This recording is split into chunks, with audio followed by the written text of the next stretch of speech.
All right, it's time for a review of the fill the blank question. Now, the fill the blank question is one of the easier questions on the reading test for the IELTS exam. And so you really want to do well when it comes to this question. In this lecture, I'm going to give you a really good breakdown of how to attack this question. So let's go ahead and get into the strategy. So with the fill the blank question, just as a review, this question is just requiring you to fill in a missing word, right? There's a missing word in the sentence.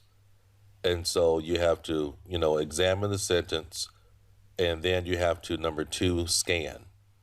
You have to pull out the keywords in the question, then go to the passage, and you have to scan for the matching sentence to that question. Then you have to read that sentence and pull out what word goes on the blank line. Now, as you see in the example here to the right, you see that it's possible to have two blank lines, like number 33 and number 34. You have two blank lines within one question. And for number 35, you have two blank lines within one question. So you have to have two words there. So clearly this is from reading passage number 3, right?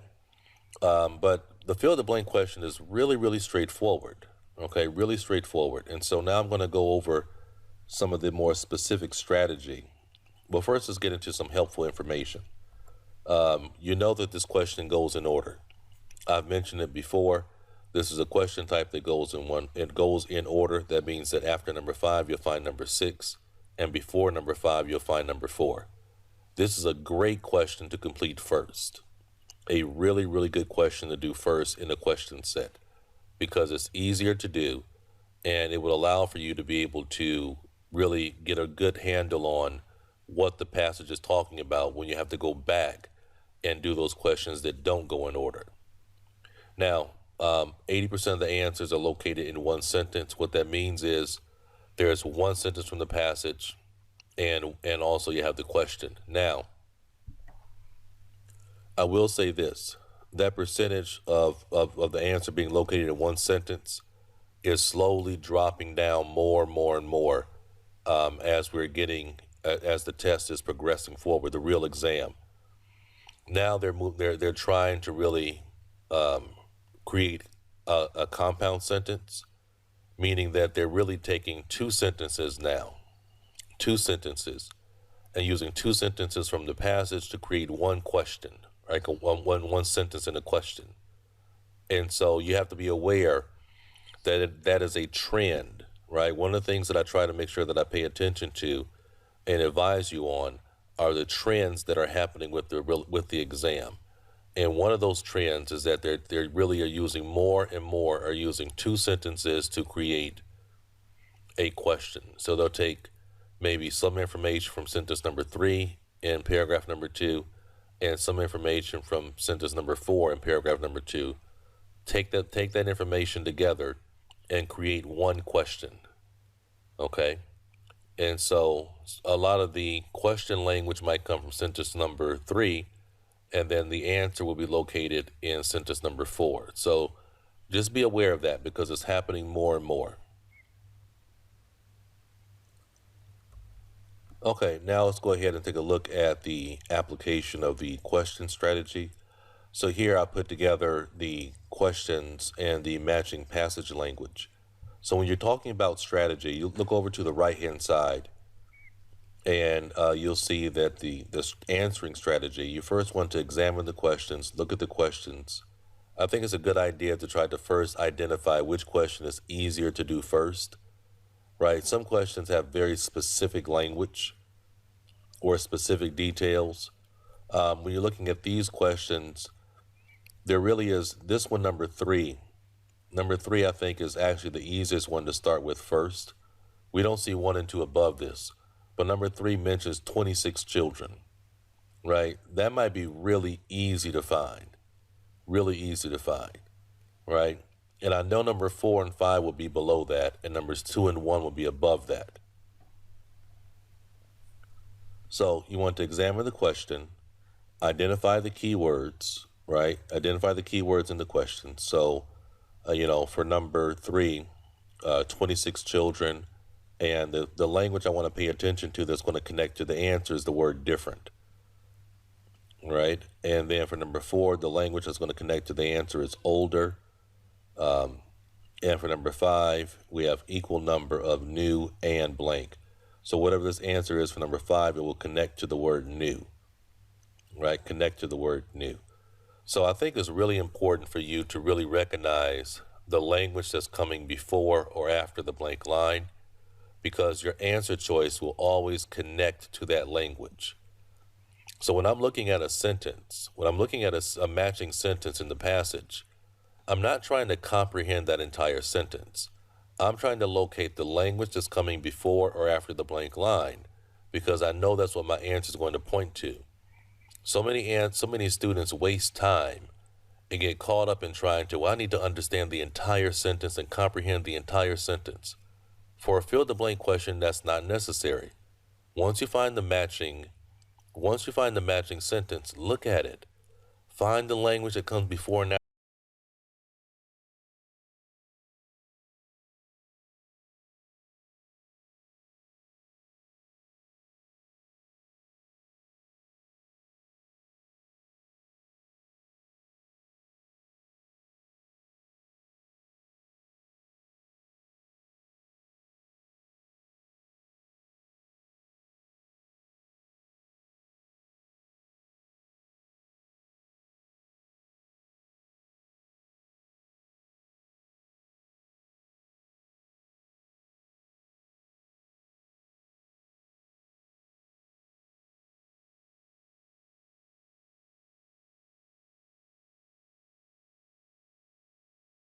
United States.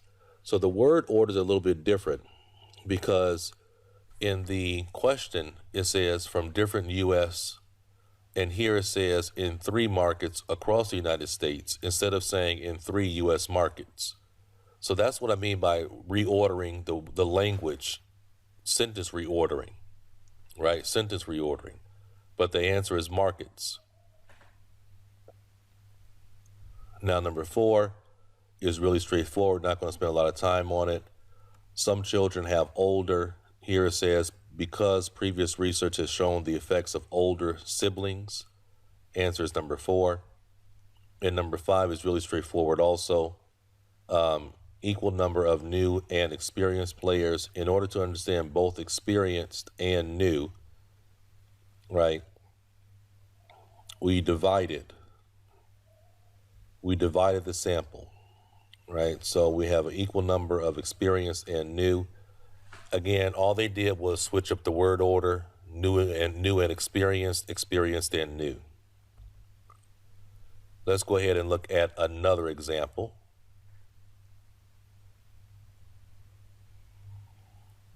Right here for number 12, it says the track that took Bingham down the Urumba Valley had been created for the transportation of. My answer is going to connect to what language? Transportation of. When Bingham and his team set off down the Urumba in late July, they had an advantage over travelers who had preceded them. Right? A track had recently been blasted down the Valley Canyon to enable rubber to be brought up by mules from the jungle. So it had been created for the transportation of rubber. Right? Transportation is what? Brought up by mules. Brought up by mules is a synonym for transportation. And what are they transporting? They are transporting rubber. Again, we are switching up the word order. Here it says transportation of rubber is the answer. In the passage it says rubber to be brought up by mules. Right? That is a switch in the word order. But I know my answer choice is connected to transportation. And then number 13 is in paragraph number C.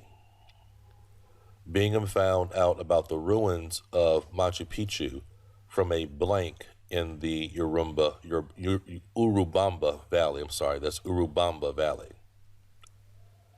His companions showed no interest in accompanying him up the nearby hill to see some ruins that a local farmer had told them about the night before.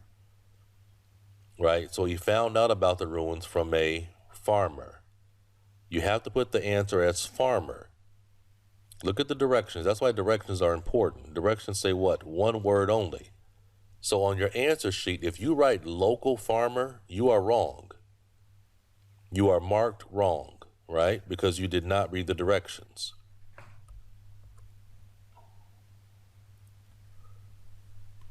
All right, here is another example. Early humans use a material called blank to make the sharp points.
Glazes used for coating stone, beads, right? So the beads, right? The beads are made of stone. The beads are made of stone. That means answer number 3 is beads. So you see the way this works. You're connecting answer choices to language that's located before or after the blank line.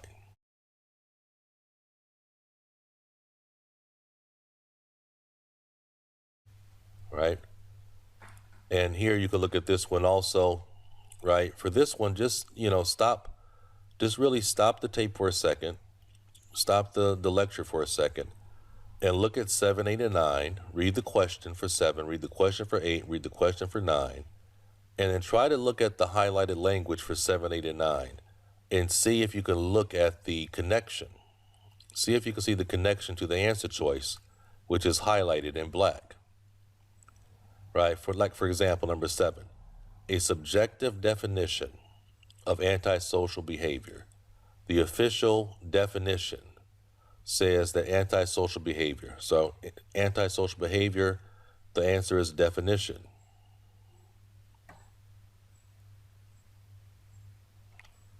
Right? Now it says here the official, and it says what? The legal definition is also widely inclusive. The legal definition. The legal definition is the synonym for official, right? So it says a subjective definition, but then it says as the legal definition is also, right? So that's our synonym language. And you see they're using a semicolon here, which means we have 2 independent clauses. So they're taking language from the first clause and the second clause. The words legal definition or synonym for the official comes from the second clause. But our answer choice that we would put on the blank line is definition, because it's a definition of antisocial behavior, right? So that's the way that works. Look at number 8. Number 8 says, along with swearing and destruction of public or private property, making blank noise is considered antisocial behavior. This includes, among other things, foul and abusive language, That's synonym for what? Swearing, threatening behavior, shouting, disorderly conduct, vandalism, right? All of that is what? Destruction of public or private property as a result of drug or missed alcohol use, graffiti, and noise, which is excessive, right? So we're talking about what? Making excessive noise. Noise which is excessive, excessive noise. Noise which is excessive, excessive noise. You see how they're playing around with the word order here. All right, those are the kind of things you have to be careful with when it comes to a fill the blank question. You have to watch for that language as before and after the blank line, because that's what the answer is going to connect to. Now, in the upcoming lectures, we're going to do full passage application of the strategy. So you're going to really see how we scan for the matching sentence and apply the strategy. Okay? Take care, and I'll talk to you soon.